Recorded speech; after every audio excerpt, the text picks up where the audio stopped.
एक छोटे से गांव में किटू नाम की एक लड़की रहती थी। वह रोज सुबह जल्दी उठकर खेतों में काम करती थी। एक दिन खेत जाते समय उसे रास्ते में एक पुरानी चमचमाती पायल मिली। पायल दिखने में बहुत खूबसूरत थी, जैसे किसी रानी की हो।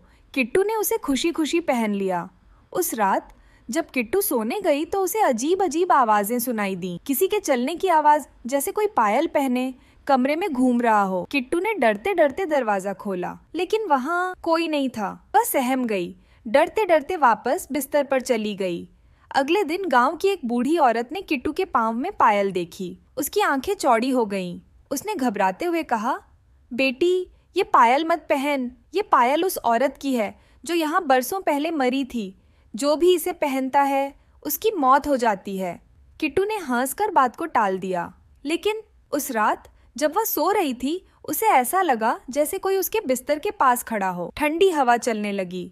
भारी सायों ने पूरे कमरे को घेर लिया। किट्टू ने कांपते हाथों से लाइट जलाई।